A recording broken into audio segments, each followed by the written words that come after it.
నమస్తే, welcome to okay TV. Present నేను Indira park దగ్గర ఉన్న ధర్నా చౌక్లో అవుట్ సోర్సింగ్ ఉద్యోగులు గతంలో చాలా సార్లు వాళ్ళ గోడు వెళ్ళబుచ్చుకోవడానికి ధర్నా చౌక్లో ధర్నా పెట్టిన పరిస్థితి. సో ఈ రోజు పృథ్వీ అని ఉన్నారు, మాట్లాడే ప్రయత్నం చేద్దాం. అన్న, ప్రధానంగా వీళ్ళు గతంలో కూడా చాలా సార్లు ఇట్లాంటి ధర్నా చౌక్ రావడం జరిగింది, వీళ్ళ గోడు వెళ్ళబుచ్చుకున్న పరిస్థితి. కనీసం ఇక్కడ ఎక్కడ కూడా ప్రభుత్వం నుంచి స్పందన వచ్చే పరిస్థితి కనపడట్లేదు. ఏం చెప్తారు? కాలే కడుపులు ఎండిన డొక్కల ఆర్తనాదమే ఇప్పుడు అవుట్ సోర్సింగ్ ఉద్యోగులు ఇక్కడికి వచ్చి చేస్తుండ్రో. వాస్తవంగా చాలా ఏళ్ల నుంచి సమస్య ఉంది. తెలంగాణ రాకముందు ఇదో ప్రధానమైనటువంటి సమస్య ఇది యాక్చువల్గా.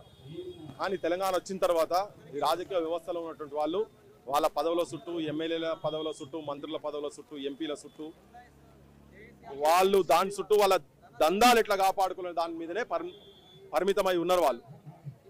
ఇప్పుడు వీళ్ళ కష్టాలు వీళ్ళకేదో వాగ్దానాలు చేసిండ్రో అవి ఒక్కటి కూడా అమలు చేస్తలేరు. దీనికి పరిష్కారం ఏంటంటే వీళ్ళు చైతన్యవంతులు కావాలి, ప్రజలు చైతన్యవంతులు కావాలి, అధికారం మీద ఉన్నటువంటి రాజకీయ వ్యవస్థను వాళ్ళ మెడను మలచాల్సిన అవసరం ఉన్నది, హక్కులు సాధించుకోవాల్సిన అవసరం ఉన్నది. వీళ్ళు కూడా చెప్తా ఉన్నారు కదా, ప్రజాభవన్ కూడా వెళ్ళి చాలా మందికి మేము వినతి పత్రాలు కూడా ఇవ్వడం జరిగింది. కనీసం ఏ మినిస్టర్ కూడా వింటున్నారు తప్పితే ఇప్పటి వరకు ఎవరు కూడా స్పందించలేదంటూ కూడా. సో మరి ఏం చెప్పాలని, మరి ఎవరు వింటారు? మరి ఇప్పుడున్న ప్రభుత్వ పెద్దలే వినకపోతే మరి వీళ్ళ సమస్యలు తీర్చేది ఎవరు అసలు? ఇప్పుడున్న యాక్చువల్గా ప్రభుత్వమే తీర్చాలి, కానీ ప్రభుత్వం తీర్చినప్పుడు ఏం చేయాలి? వీళ్ళు ఒక్క దగ్గరే పోరాటం చేయాల్సిందే, తప్పదు. ఎందుకంటే అసొంటి ప్రజల మీద ప్రేమ లేనటువంటి విధవలను తీసుకొచ్చి అధికారంలో పెట్టినాం కాబట్టి తప్పు ప్రజలదే, తప్పు మనందరిది. కానీ షీగుడ్ అయిందని చెప్పని ఊకుంటామా? మంచిది ఏరుకోవాలి కదా. అన్న పెట్టిన బీరకాయ చెట్టు సేదు బీరకాయ వచ్చింది, బీరకాయలు దీన్ని బంద్ చేస్తామా? మనకు పొట్ట నిండాల్సిందే, మన అధికారం మన హక్కుల గురించి కొట్లాడాల్సిందే. యూనిటీ కావాలి. దీన్ని ఓటు రూపకంగా ఎట్లా దెబ్బలు తీస్తామో ఆ దెబ్బ తీసేటట్టుగా వాళ్ళ కుటుంబాలు తిరగబడాలి. గ్రామాలకి వెళ్ళి కూడా ఇటువంటి రాజకీయ నాయకులను అడగాలి. గతంలో ఉన్న టీపీసీసీ ప్రెసిడెంట్ ఇప్పుడు సీఎం రేవంత్ రెడ్డి గారు కూడా గతంలో వీళ్ళకి హామీలు ఇచ్చిన పరిస్థితి, వీళ్ళ ధర్నా దగ్గరికి వెళ్ళి కూడా ధర్నా చేసిన పరిస్థితి కూడా మనకు కనపడతా ఉంది ప్రతిపక్షంలో. మరి ఎందుకు ఇప్పుడు ఆయన ఎందుకు మాట్లాడట్లేదు? స్వార్థపరుడు, పచ్చి స్వార్థపరుడు. తెలంగాణ అంటే ఒక పైసా కూడా ప్రేమ లేనటువంటి వ్యక్తి ముఖ్యమంత్రి అయితే ఎట్లుంటుందో గదే. ఇగో ఆయనే చెప్పిండు కదా లాస్ట్ ప్రభుత్వం మీద, కాంట్రాక్ట్ అవుట్ సోర్సింగ్ ఉద్యోగాల రెగ్యులరైజేషన్ ఇంకెన్నాడు అని ఆయన ఎవరి మీద? పోయిన ముఖ్యమంత్రి మీద.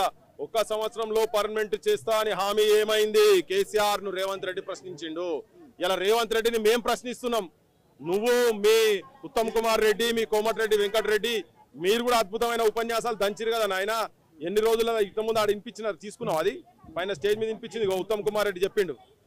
ఎన్ని రోజులలో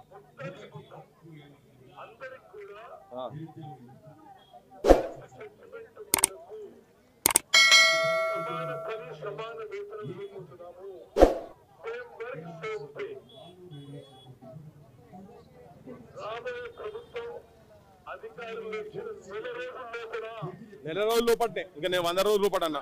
వీళ్ళే ఇచ్చిన హామీని వాళ్ళు ఇచ్చినే తినదాకా కూర్చోలే వీళ్ళు. 100 కాదు, నెల రోజుల లోపట్నే అని అడిగిన నేను. ఇక్కడ స్టేజ్ మీద 100 అని చెప్పి వాళ్ళకి ఇంకా 2 నెలలు ఎక్కించిన. అంటే 30 రోజుల లోపల చేస్తా అని ఉత్తమ్ కుమార్ రెడ్డి ఇయ్యాలని అధికారంలోకి వచ్చి కూర్చున్నాడు. ఈ సోయున్న వాళ్ళందరూ నీ ముఖ్యమంత్రి దగ్గర పోయి కూర్చోండి, చెప్పుండ్రి, ఆయనకు చెప్పుండ్రి. ఆయన కూడా చెప్పిన ఏందో చూపిర్రి. మీ ఛానల్ ద్వారా ఏమైనా పోయేదంటే వాళ్ళకి కూడా ఓనిండ్రి. వాళ్ళు అన్నయ్యే. ఇటువంటి వాళ్ళు ఏమంటారు? నేను ఊకే చెప్తున్నా ఈ మధ్యలో, ఆడి తప్పిన మాట ఏంటిది? ఆడి తప్పిన మాటని ఏమంటారు? ఆడి తప్పిన మాట అటు కాదు ఇటు కాదు అంటే ఏంటిది అన్నట్టు అంత 50-50 బ్యాచ్ వచ్చి అక్కడ కూర్చున్నది.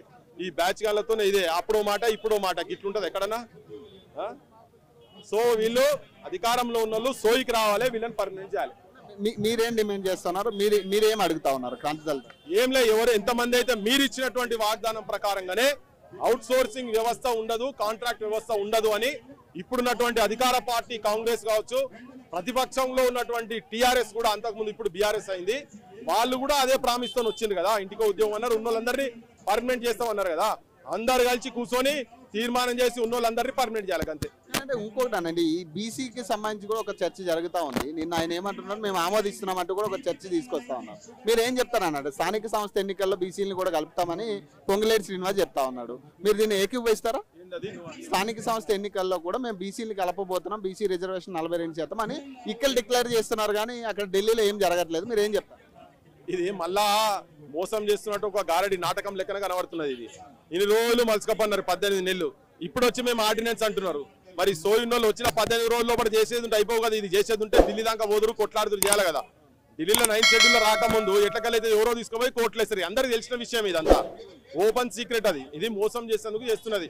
బరాబర్ కావాల్సిందే. వాళ్ళు కామారెడ్డి డిక్లరేషన్ 42% అయితే ఇస్తామని చెప్పిండ్రు, అది బరాబర్ కావాలి. కానీ దానికి చట్టబద్ధత ఉండాలి. ఎక్కడి నుంచి కొర్రీలు ఉండొద్దు. మళ్ళా స్లాబ్ పెట్టిర్రు 50% కన్నా ఎక్కువ రిజర్వేషన్ ఉండొద్దు అని దాన్ని కోర్టులలో పోయి కొట్టించే ప్రయత్నం అయితే చేస్తుండ్రో అది మానుకోవాలి. వాళ్ళు ప్రాపర్ కనుక చేయగలిగేది ఉంటే మొదలై చేస్తలేరు. ఇది ఒక పెద్ద బక్వాసు బోకస్ అన్నట్టుగా జనానికి అర్థమవుతుంది. మొన్న కూడా మీరు ప్రెస్ క్లబ్ ద్వారా ఒక పాట కూడా పాడడం జరిగింది, ఏం చెప్తారు ఒకసారి? రేవంత్ రెడ్డి మామ, రేవంత్ రెడ్డి మామ, అయ్యయ్యో రామ రామ, ఓ రేవంత్ రెడ్డి మామ, कर याद टीडीपी वाला क्या हाल था निराला, शुरू में हमने पूला पहनाए तुमको माला, अरे वाह रे इतनी जल्दी बदल गया करामा, रेवंत रेड्डी मामा, रेवंत रेड्डी मामा, रेवंत रेड्डी मामा, अయ్యయ్యో రామ రామ, రేవంత్ రెడ్డి మామ. కానీ యాద్ టీడీపీ వాళ్ళని ఎందుకన్నామంటే టీడీపీలో ఉన్నావు కదా, అయినా కానీ నిన్ను దగ్గర తీసి ఈ వ్యవస్థలకంతా ఆద్యం పోసింది చంద్రబాబు నాయుడు కదా. ఇటువంటి వాటికన్నిటికీ కాంట్రాక్టులు అవుట్ సోర్సింగ్ అంతా ఆద్యం పోసింది అయినేనే. అటువంటి వాళ్ళ దగ్గర ఉండి వచ్చినా కానీ మా వాళ్ళు నిన్ను ఆదరించి గౌరవించి మేము నిన్ను నాయకునిగా యాక్సెప్ట్ చేసిన తర్వాత నువ్వు మొత్తం గద్దె మీద కూర్చున్నాక నీ ఒరిజినాలిటీ, నీ స్వలక్షణము, స్వగుణాలు బయట జనాలకు చూపించేసినావని చెప్పేటందుకు ఆ చరణంలో అర్థం. సో చూడొచ్చు, ఏదేమైనా కూడా అవుట్ సోర్సింగ్ ఉద్యోగులకు సంబంధించి ఏదైతే వాళ్ళ డిమాండ్స్ ఉన్నాయో ఇవన్నీ కూడా నెరవేర్చాలంటూ కూడా పృథ్వీరాజ్ డిమాండ్ చేస్తా ఉన్నారు.